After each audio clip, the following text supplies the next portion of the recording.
Your volume, turn on your volume. Yes, thank you. Welcome to eVision Live with Dr. Alexandra Kleeberg and Dietrich Busacker.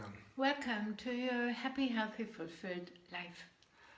Our today's topic is the power in you and the wisdom of your cells. Alexandra, just to quickly start with this topic, I remember you had a lady in one client in your groups. She had a thyroid dysfunction, and actually the doctors had told her some years ago that she would have a few months to live. And she would very likely to die. Yes. That's how she came to your groups. Yes. I know she is still there. She's still alive. How is this possible? Yes, she had a thyroid dysfunction. Her thyroid worked for about 10 to 20%, and the doctors tried to give her medicine, and she took the medicine and she got diarrhea and she got allergies, and they gave her different sort of medicine, and she got diarrhea and got allergies, and then they gave her another medication and she got diarrhea and got allergies. It's a whole package. And she couldn't take those pills. It didn't work because her body didn't want any more of that. She had taken pills for 30, 40 years of her life before, and the body said no way. So there was no chance. The doctor said she will die if she doesn't take a medication within the next 3, 4, 5, 6 months. And then she started to do something else. She came to my practice and she said, I have no chance in the medical path. I have to do something else. Is there something else that can heal me? And I told her I work with Shemi, self-healing by embodimental imagination, and she can join my group. And she did that for 3, 4 years, and the thyroid got better and better and better. The last time I talked to her about it, that was maybe a year ago, she said the people who work with natural medicine, they diagnose the thyroid as 80% working again. Mm-hmm. Anyway, I don't really know how many percent the thyroid works, but it should work because she's still alive. She's still alive and she's not taking any medication. No, she's living a normal life. Yes, she has other symptoms, and I won't talk about these here now, because we're talking about the thyroid dysfunction and the healing of that. And I did imaginational exercises with her. That's what I did. Okay. I did self-healing exercises. So, Alexandra, if you want to present yourself a little bit, how did you come to this kind of self-healing? How did you get there? That's my hobby, it's my call, it's my mission, it's my vision. I'm into self-healing for about 40 years now. I've collected them from all around the globe and throughout time. And I teach them to groups every day, and I get a lot of self-healing exercises and imaginations back from the groups. And since we talk about this thyroid healing, there will be some variations of my healing techniques which this client did. She is very creative, and she changed my exercises a bit. Okay, so we will learn about this later on, how she did it exactly. So you're watching eVision Live, the power in you and the wisdom of your cells. I'm Dietrich Busacker, and I'm as well fascinated by this self-healing, and I've seen it with so many of your clients. I've tested some of these techniques with myself. So I'm really convinced about how it works, and I really want to bring this out into the world. This is my mission. That's why we are here. So self-healing, is this something which is something completely new, something, or how would you say? Because a little bit well, it's en vogue. There are quite a number of books nowadays. There are people about self-healing through nutrition, self-healing about detoxination. Detoxination. Okay, so all this kind of stuff. What you say, is this something new?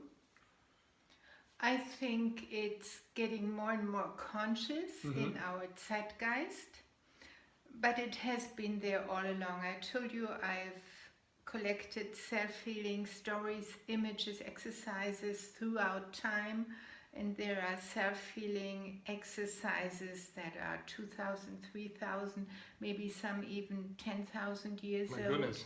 You can see some in paintings, cave paintings, but it goes even further back. It goes back to the beginning of life. The beginning of life is millions, a billion of years old, and it happened in this very early Earth. And there was volcanoes, there were thunderstorms, there were lightnings, there was a very, very exciting time. There was the initial ocean and... Yes, there was this initial ocean, and scientists say in this mixture, in this boiling mixture of the elements, the first cells were created or created themselves. Nobody really knows how this took place. They had some experiments, but they still can't really explain that. Okay, so they were there, they were created, and they were created, maybe they created themselves, we don't know. Yes. They have a membrane. The first cell is just a membrane which hugs a drop of water. That's my picture for it. It's a membrane that hugs a drop of water and separates it from the ocean. Okay, and this membrane has a similar consistency as a soap bubble. Okay. It's the same chemical composition. So what happens with a soap bubble over time? Well, over time it will burst, or at least if it hits something, it will burst, right? Yes. And if you blow it, and then it flies a little bit, but it puffs very, very quickly, right? And these first cells, well, their element wasn't air, but ocean, they didn't puff. Why? Why? That's a very, very interesting... Why didn't they burst? If they would have burst, we wouldn't sit here, right? These billions of cells would burst all the time, it would be very stressful, and I don't think we could handle that. So it didn't happen. So these first cells, they knew in some way how to regenerate and how to repair themselves. And I suppose they had an inner image of their own wholeness. They had a blueprint for life. Okay.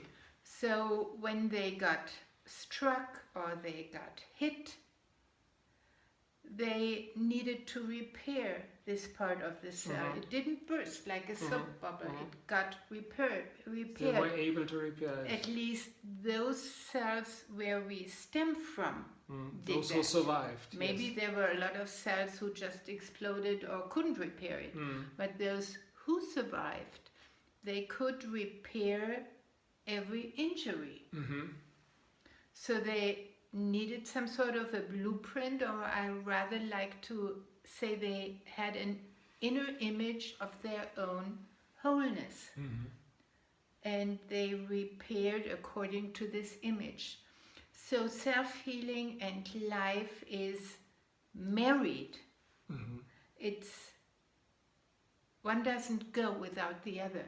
Okay. There is no life without self-healing, And of course, there is no self-healing without life. Okay, yes. thank you, Alexandra. So you're watching Dr. Alexandra Kleeberg and Dietrich Busacker on eVision Live on the wisdom of the cells. We're starting with self-healing after 4 sessions on vision. So we're getting more and more to this topic of self-healing now. And I remember you told me, so please leave your comments if you have any questions, if you have any comments to what we are saying, because some of this stuff is really crazy, I would say. It's really difficult to understand. It's really easy. If you have a childlike mind, it's very easy. Okay, but for me, for my mind, it's some of the things are quite difficult to understand. I told you what I did when I discussed it with my colleague Michael Schlatt. He's a doctor, and we had meetings over very, very, very many years every Wednesday morning on human evolution and the evolution of cells. And we discussed these first cells, how they repaired themselves. And what I did is that I imagined to be one of these first cells in this early ocean. Okay. How it feels like... Yeah, how did it feel? How did it feel like to being a cell in the early ocean? This felt very wonderful. It felt like being a baby in a cradle and being... cradled, rocked all the time. This felt the ocean rocked you. Yes, this felt very, very good. And sometimes I had to open up to get some nutrition in, and then close it quite fast so the junk stuff didn't come in. And at another time I had to open again to get all what I didn't need out of me. So the inside stayed pure in a way, or stayed clean, or stayed nourishing for me as a cell. And I did this for about a week. Oh, okay. So it's not an intellectual way. Then it might be difficult if you come from the intellectual side. If you come from a childlike side and just imagine being a cell and being this first ocean and being in this relationship, then it's just fun and it's an adventure. It's exciting, and you get a lot of experience and a lot of wisdom how the cells work and how your body works as well. Yeah, you told me this was such an important experience for you, for your whole work on self-healing. Why? Why? Because swinging, being rocked gently is very, very important. It's my experience that almost all the sicknesses there are have to do with tightness, with closure, and mostly the background is anxiety or fear. So if you are fearful, you stop breathing and you close up your system, and that's what I experienced as a cell. There might be a poisonous surrounding and I close up myself. Nothing comes in and nothing comes out.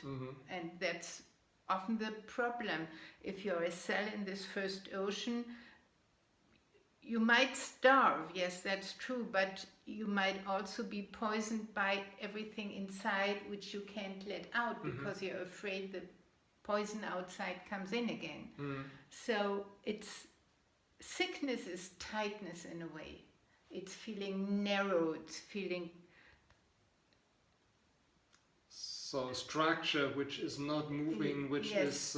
stiffness. Stiffness, okay. It's stiffness. It's stiffness, okay. And so it is very important to bring the body back to swinging, to rocking, like these old cells which love to be in this mother ocean. Okay. So if you have any comments, please leave them down below. So we are discussing on the wisdom of cells, and we had the story of this lady which had a thyroid dysfunction. Yes. How how does this idea of the cells that had the image of repairing themselves, how does it relate to healing a thyroid dysfunction? Well, every cell inside knows how to heal itself. It's a very, very ancient knowledge. It's a billion of years old. But that's not what I'm up to. It's bringing it's a story organs, of the ocean. Yeah. Yes, it's bringing organs back to swinging. And I do an imagination where we go into the ocean. And sometimes people also like the idea of throwing their back in the ocean, or their joints, or their liver, or their heart, or whatever. And the image is that we are the ocean that rocks these 50, 60, 70 billion cells we have inside. So when you look at the body, it seems to be quite stable and stiff, but we are 60, 70, 80% water. So actually we are an ocean which is rocking our cells. Okay, and that's a nice image. Yes, and the water we have inside has a similar consistency as the water of this initial ocean. Okay. So the cells, they took the ocean with them when they went on land and became different creatures on land and humans on land. We have this initial ocean inside. So well, also the consistency of the water inside us, it's still the consistency yes. more or less of the ocean yes. 1 billion years ago. Yes, yes. Okay. So I like the imagination, and people from my group really love it, to be the ocean, and we rock all our cells, or we rock our joints and our back and our liver and our stomach and whatsoever. And this is an imagination I do quite often with the groups because they love it. They say, oh, let's do that again. And you have healing results with it? Yes, very many. And even the day before yesterday, a lady came, Alexandra, please speak this as an MP3. We really want to have it. You have done so many MP3s, but not this one. And we really need this one. It was a person who has back pain, and she loves it. So the back comes from stiffness back into flexibility and swinging. And this lady with a thyroid dysfunction, she created her own swinging imagination. She went into the ocean and she took off her thyroid and had it rocked in the waves. And she imagined the dysfunction as black spots in the thyroid. And she was very, very creative. She invented or created dolphins that came and they picked those black spots out of the thyroid. And if you go into mythology, you know that dolphins in many traditions are healing animals. Okay. So it's her unconscious wisdom that I think created those dolphins. And they picked those black spots out of the thyroid, and the thyroid got rocked again by the waters of the ocean. And then she created fairies. And those fairies, they had needles, and in the needles they brought in the sunlight rays. And they made stitches so the thyroid could heal. So the healed thyroid waved and swam again in this ocean, and she created the angel of healing sitting on a cliff and blessing this ritual. Okay. So it was for her not just an imagination, it was a healing ritual.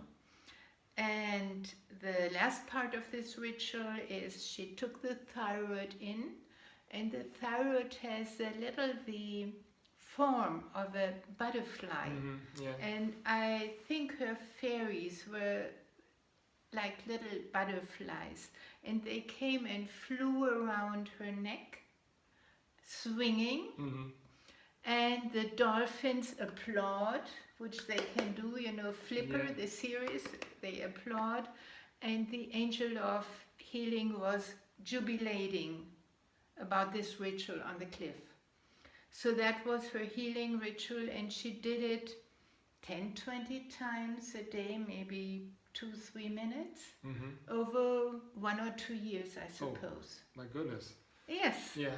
Yes, but it was fun for her. It was joyful. It was healthy. It was healing, and it was like every ritual, something holy. Heal, whole, holy has the same root. So this is her swinging thyroid exercise. This might not help for you, but I think swinging always helps. But you might have other helpers, or your imagination might follow your own creativity. So it's really helpful to bring something back into swinging. And then your body finds back into harmony. And whatever helpers or guides you combine this imagination with, it's up to you. But I would really, really love if you would write down, if you have healing imaginations or healing exercises like this one. I will give you this exercise on my blog, which I put in 2 days on Facebook Live and on our homepage evisionpublishing.com. So you're welcome to see that and to use it. So you get the story. You get the story with Shemi, which means self-healing by embodimental imagination. You have to feel, how does your body feel with this imagination? How does your body feel with those dolphins, with the fairies, with the angel? Maybe you need something else. Always see how your body resonates to your inner images. If you have an image of your story, please send it. You and the doctor Michael Schlapp, you were mentioning you're collecting such kind of stories, because the objective is one day you want to fill in a platform where people can just have access. They have a symptom, an illness, so they can just type it in and then get different examples of self-healing stories. I would love to have, 10, 20 stories about the healing of thyroid dysfunction, so people can see, oh, this is very creative. He does it that way, she does it that way. There are billions of ways to do it, and just create your own. Okay. So this lady healed herself, I think you said, or it's part of a healing process. There are other layers of that as well, because if you have a physical symptom, there is a lot of stress on the psychic level, and there are other exercises for that one as well. But today we're just talking about this swinging, cleaning, cleansing waters that clean the thyroid and that rocks the thyroid like a baby. Okay, so this is already a little bit the wrap up. So we have the initial cells which already had an image of the wholeness of themselves, and we still have this knowledge, bearing this knowledge inside of us. We can rely on this. We will talk about that and next. This we will talk already video. Next time. All the history of our cells. The power of evolution. The power of evolution will be the topic of next time. But have you still some recommendations, some exercise our listeners yes, can there are do? many exercises, and I would love if you would start with this swinging. Just if you have an organ that is tight, a muscle that is stiff, a joint that is not flexible, just throw it if you want in the ocean, go with it in the ocean, or just imagine the ocean inside. So this comes back into swinging and rocking and opening up, so it will be integrated into the harmony of the system. So thank you very much for listening. And please leave your takeaways down below. We're really eager to know what are your takeaways, what your ideas, what your comments. You also can interact with the other people watching this broadcast. So please get in contact and leave your takeaways below. So and open your heart and start. Thank you, and see you next time, next Tuesday at 8 p.m. Universal Time or noon Pacific Time, every Tuesday at the same time, eVision Live. Thank you so much. Thank you.